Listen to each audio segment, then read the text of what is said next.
virtually. At this time, we have 8 requests to speak virtually that made it within the first 9 minutes of the public comment period. At this time, we're going to welcome Dennis Martin.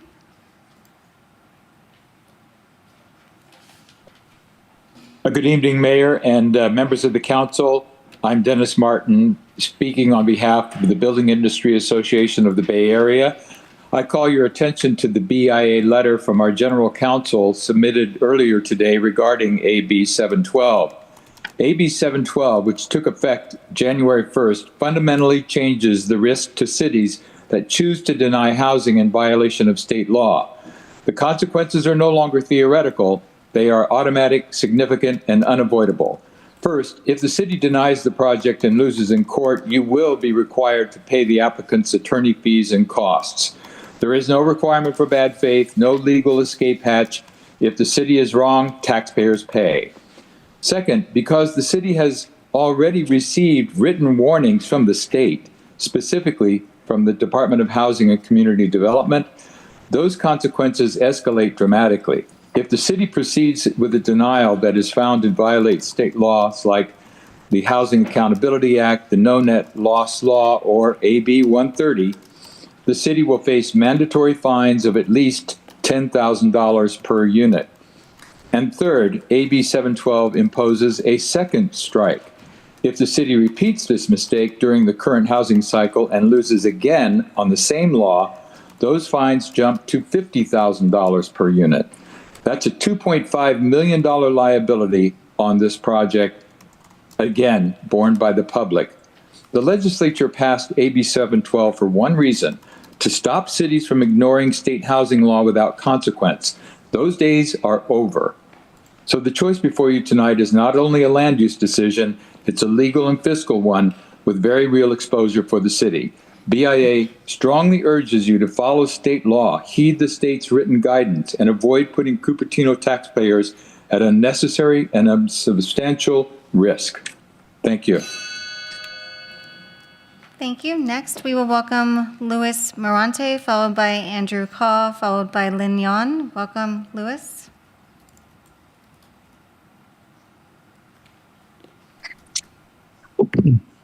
Good evening. Good evening. Great. You can hear me. Sorry about that. Good evening. My name is Louis Morante. I'm here on behalf of the Bay Area Council representing about 350 of the region's largest employers. Thank you for the opportunity to speak tonight. We're here tonight in support of the Linda Vista Drive townhome project.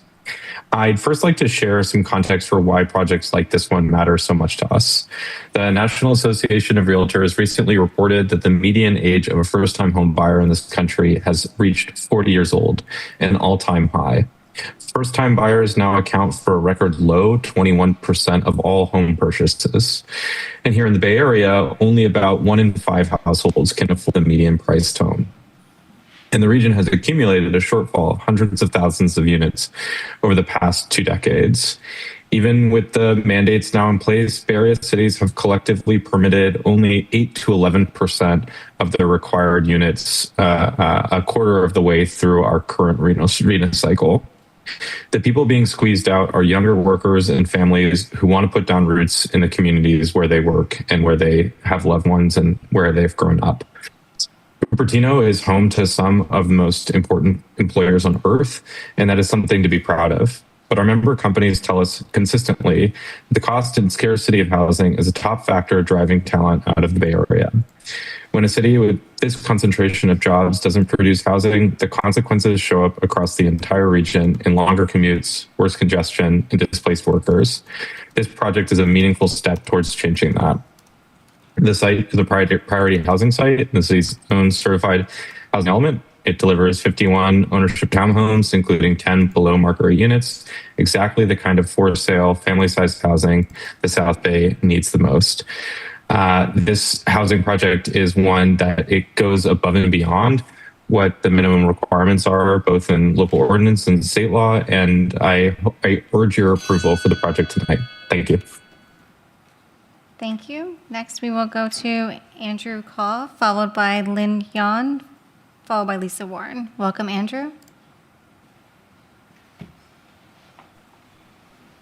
Good evening, council members. Can you hear me? We can. Perfect. Again, good evening, council members. My name is Andrew Cow. I'm a resident of the Linda Vista neighborhood. I'd like to take a moment today to address the conflict of interest issues raised at the opening of the city council meeting.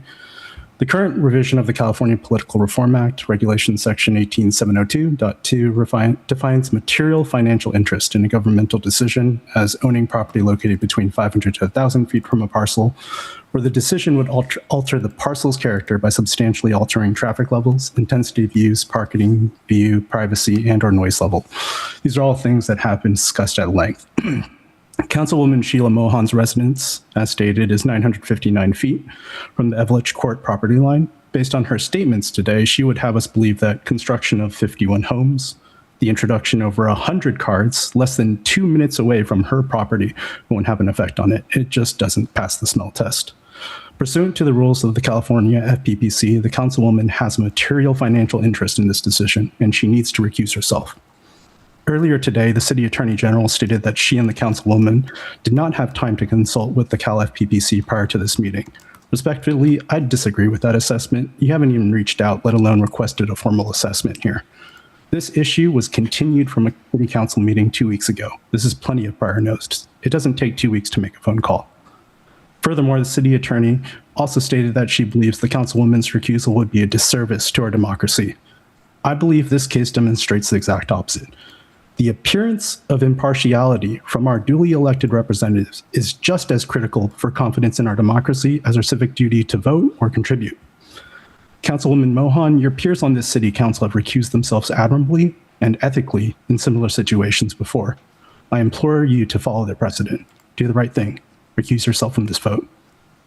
Thank you, and thank you, council members, for your time.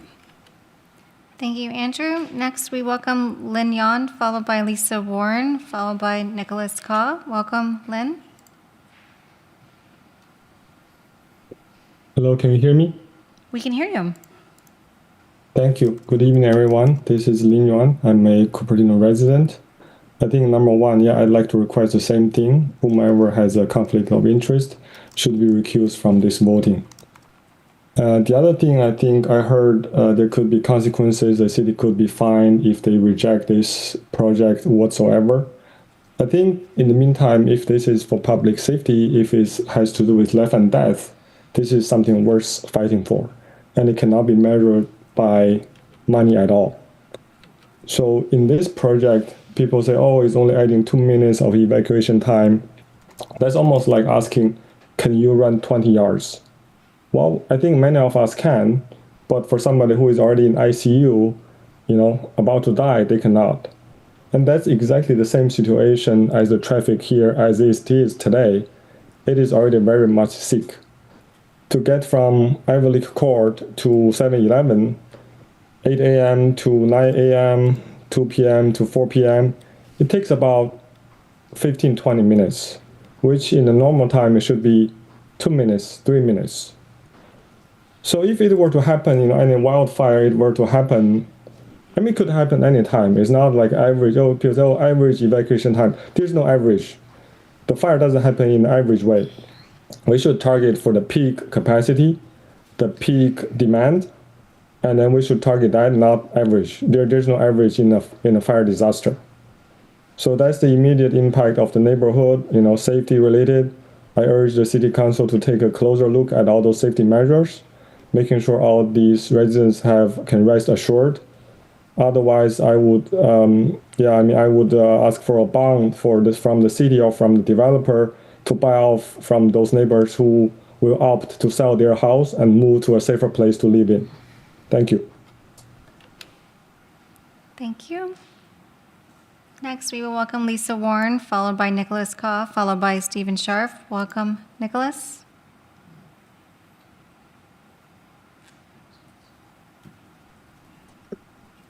Nicholas, are you there? Yes, could you pull up my slides? Yes.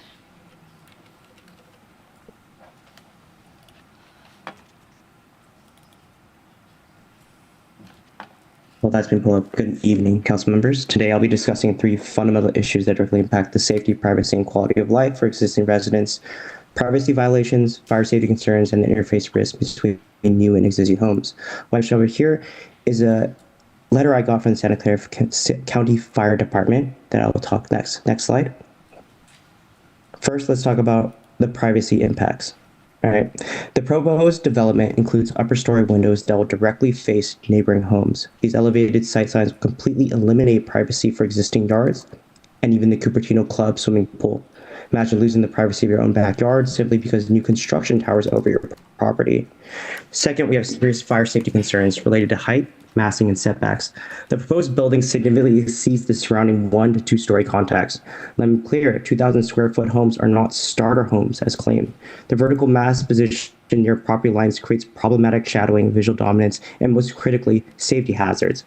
Multi-story structures radiate much higher heat loads during fires, putting existing homes at greater risk. In fact, the Summerhill project plan is fundamentally inconsistent with Santa Clara County Fire Department safety recommendations as documented before. Third, there are significant interfaces risks between the new and existing homes, including noise, transmission issues, and inadequate height transitions that will negatively impact established neighborhood characters. Next slide. To address this concern, we're requesting 5 specific approvals. 1, implement a 2-story limit roof eaves not exceeding 25 feet with adjacent R1 residential homes. 2, prohibit windows facing existing residents to protect privacy. 3, require a minimum 15-foot setback. 4, install 8-foot fire-resistant Class A perimeter fence. And 5, ensure fence construction ongoing maintenance is funded by the development's homeowners association, not burdening existing residents. I'd also like to address the recurring argument that I've heard tonight in favor of the proposal. Housing, and more importantly, affordable housing to first-time home buyers, those who have young children or plan to have young children, is very much needed in this area. But are any of these individuals be able to afford a 2,700 square foot Summerhill starter mansion? Thank you, Nicholas. Don't be That is your delusional. time. Thank you.